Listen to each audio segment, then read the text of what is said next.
નમસ્કાર વિદ્યાર્થી મિત્રો, આજના વિડીયોની અંદર આપણે ધોરણ 6 વિષય ગુજરાતીનું પ્રથમ પરીક્ષા 2025 માટેના મોસ્ટ આઈએમપી પેપરનું સોલ્યુશન કરવાના છીએ. તો પ્લીઝ મિત્રો વિડીયોને અંત સુધી જોજો. વિડીયોમાં તમને જાણવા મળશે કે કેવા કેવા પ્રકારના તમારે પ્રશ્નો આવશે, વ્યાકરણ કેવા પ્રકારનું પૂછાશે, ઓકે, અને પેપર સ્ટાઇલ કેવી છે, તો એ સંપૂર્ણ ચર્ચા આપણે આજના વિડીયોની અંદર કરવાના છીએ. તો વિડીયોને ખાસ સમજજો અને ધ્યાનથી પૂરો જોજો. તમારા બીજા મિત્રોને શેર કરજો. આવા ઉપયોગી વિડીયો માટે આપણી ચેનલને સબસ્ક્રાઈબ કરી દેજો. મિત્રો જુઓ, પહેલાં તો તમને પાઠ્યપુસ્તકમાં જે તમારે પ્રશ્ન આપેલા હોય ને એના આધારે તમને પ્રશ્ન પૂછવામાં આવશે. એમાંથી તમારે એના જવાબ આપવાના છે. જેમ કે પહેલો પ્રશ્ન જુઓ, કવિને પ્રકૃતિના કયા કયા તત્વોમાં ભગવાનના દર્શન થાય છે. બીજો છે, પક્ષીઓએ હાથીને હદપાર કેવી રીતે કર્યો. આ રીતના પ્રશ્નો તમને આપેલા હશે. તો એ બધા આપણે તૈયાર કરવાના. પછી તમારે કાવ્ય પંક્તિ પૂછાશે, એનો વિચાર વિસ્તાર કરવાનો, એને સમજણ આપવાની. તો બે કાવ્ય પંક્તિનો તમારે સ્ક્રીનશોટ લેવાનો છે, કારણ કે બે કાવ્ય પંક્તિ આઈએમપી કહેવાય. ઓકે. પછી જો પ્રશ્ન 3 જેમાં તમારે શબ્દ સમૂહ માટે એક શબ્દ આપવાનો હતો, જેમાં પહેલું આપેલ છે કે કોઈ ઘટના કે પ્રસંગ નિમિત્તે કે કોઈ દેખાવ કરવા માટે રસ્તા પર નીકળતો જન સમુદાય, તો એને શું કહેવાય? વરઘોડો કહેવાય અથવા સર્કસ કહેવાય. ઓકે. બીજો છે, જટ ન ઉકેલી શકે એવો પ્રશ્ન, તો એને કોયડો કહેવાય. ત્રીજો, રાત્રિના અંધકારમાં ટમટમતું જીવડું, તો એને કહેવાય આગિયો. ચોથું, જેની 3 બાજુએ પાણી હોય તેવો ભાગ, તો એને કહેવાય દ્વીપકલ્પ. પાંચમું, ઢોલ જેવું વાદ્ય, તો એને કહેવાય નગારો. પછી જ્યાં લીટી દોરેલ છે એ શબ્દનો આપણે સમાનાર્થી આપવાનો છે. જેમ કે ગિરનાર પર્વત, તો પર્વતનો સમાનાર્થી થશે ડુંગર, અને વાક્ય ફરીથી લખવાનું. પછી બીજો છે, રેશમાના પગે ભુજંગ, ભુજંગનો સમાનાર્થી થશે મિત્રો સાપ અથવા સર્પ. ઓકે. ત્રીજો, ગુજરાતની દક્ષિણે કુંતેશ્વર મહાદેવ સાક્ષાત બિરાજમાન છે. હવે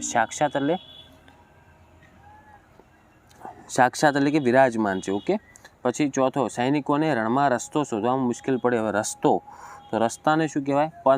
પથ કહેવાય અથવા પથ જ કહેવાય. ઓકે. પછી પાંચમો, અનુને દૂરથી સાવજનો સાદ સાંભળ્યો. હવે સાદ એટલે અવાજ કહેવાય, તો અવાજ કહેવાય. રેડી. પછી ચોથું છે, જેમાં તમારે સંજ્ઞાઓનું કોષ્ટકમાં વર્ગીકરણ કરવાનું છે. જેમ કે પેલું સૌંદર્ય આપેલું છે, તો સૌંદર્ય શેમાં આવશે મિત્રો? એ આવશે ભાવવાચક સંજ્ઞામાં. પછી બીજું છે થરાદ, તો થરાદ આવશે મિત્રો વ્યક્તિવાચક સંજ્ઞામાં. ત્રીજું છે પર્વત, તો પર્વત આવશે જાતિવાચકમાં. ચોથું દૂધ, તો દૂધ આવશે દ્રવ્યવાચકમાં. પછી આગળ સૈન્ય છે, તો સૈન્ય આવશે મિત્રો સમૂહવાચકમાં. પછી આગળ સરોવર આવશે જાતિવાચકમાં. પછી વિદ્યાર્થીઓ આવશે જાતિવાચકમાં. પછી રોમાંચ, તો રોમાંચ આવશે ભાવવાચકમાં. પછી બનાસ આવશે વ્યક્તિવાચકમાં. પછી ચોખા, તો ચોખા આવશે દ્રવ્યવાચકમાં. ઓકે. પછી આગળ તમારે ક્રિયા વિશેષણનો ઉપયોગ કરીને ખાલી જગ્યા પૂર્ણ. બાળકો પ્રાર્થનામાં, તો એમાં જો ઉપર કાઉન્સમાં આપેલ છે, તો એમાં આવશે ખડખડાટ હસી રહ્યા હતા. પછી છે, રમેશ મારની બીકે થરથર ધ્રુજી રહ્યો હતો, તો એમાં થરથર આવે. ત્રીજામાં આવશે મિત્રો અવારનવાર. ચોથામાં આવશે ધ્યાનથી, અને પાંચમું છે એમાં આવશે અવારનવાર, સોરી, અને પાંચમું છે એટલે જે આપણે ત્રીજું બોલ્યા હતા ને એમાં આવશે ઝડપથી. ઓકે, ભૂલ થઈ હતી. પછી ખોટો વિકલ્પ ચેકવાનો છે. તો પહેલું વાક્ય છે એમાં તમારે જુઓ, ગુજરાતના લોકો જુદા જુદા પ્રકારનો વ્યવસાય કરી આજીવિકા મેળવે વસાવે કરે છે, તો મેળવે છે આવશે, વસાવે અને કરે બે ચેકાશે. ઓકે. તો હવે ડાયરેક્ટ બોલીશ. બીજું વાક્ય છે એમાં કર્યું આવશે, થયું અને માપ્યું એ બે ચેકાઈ જશે. પછી ત્રીજું છે એમાં સાચો જવાબ આવશે મિત્રો, ડાયરેક્ટ તમને કહી દઉં કે કર્યો આવશે. પછી ચોથું છે એમાં સાચો જવાબ ડાયરેક્ટ આવશે જણાય છે. ઓકે. અને પાંચમું છે, ગુપ્ત યુગમાં રસાયણશાસ્ત્રનો ખૂબ વિકાસ થયો હતો આવશે, એટલે એમાં થયો હતો આવશે.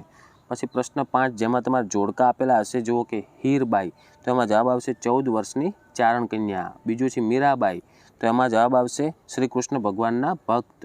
ત્રીજું છે ગંગુ ગધેડો, તો એમાં આવશે ભીખના હાંડલા ફેરવે. ચોથું હાથીબાઈ, તો એમાં આવશે કાગડીના ઈંડા પટકનાર. પછી પાંચમું ધનપાલ, તો એમાં આવશે મારી વાત માનો નકામા ફણા ખાશો, એવી રીતનું. પછી ફકરો આપેલો છે, એના આધારે ફકરા ઉપરથી પ્રશ્ન આપેલો છે ને એના અંદરથી જવાબ લખવાના. એકદમ ઇઝી આવશે તમારે 5 ગુણમાં. પછી તમારે છઠ્ઠું છે, ભાવાત્મક વાક્ય શોધીને લખવાનું છે. તો મિત્રો ભાવાત્મક વાક્ય એટલે કે તમને અંદર જે ભાવ દર્શાવતો હોય ને એવું વાક્ય. તો જુઓ, શબ્દ શોધવાનો કે વૃદ્ધ વ્યક્તિની સેવા કરવી એ ઉત્તમ કાર્ય છે, તો સેવા થશે એ ભાવ છે. પછી શિક્ષકે પ્રેમથી બાળકના માથે હાથ ફેરવ્યો, તો પ્રેમથી ભાવાત્મક વાક્ય થાય. ત્રીજો, રાત પડતા જ મનોજને અંધારાનો ભય લાગતો, તો ભય એ ભાવાત્મક થાય. ચોથામાં ફિલ્મનું વિલનનું પાત્ર હંમેશા નફરત ઉપસવે તો નફરત એ ભાવ થાય. 5મું, રસ્તા પર રોતું બાળક જોઈ વર્ષાને દયા આવી તો દયા એક ભાવ છે. પછી કૌંસમાં આપેલ શબ્દોનો ઉપયોગ કરીને સંવાદ પૂરો કરવાનો એકદમ ઇઝી છે. રીંછ કહે છે વાહ આજે તો મધની લૂમે લૂમ ખાવાની તો મજા આવશે. બીજું છે એમાં આવશે મિત્રો ઝાડ પર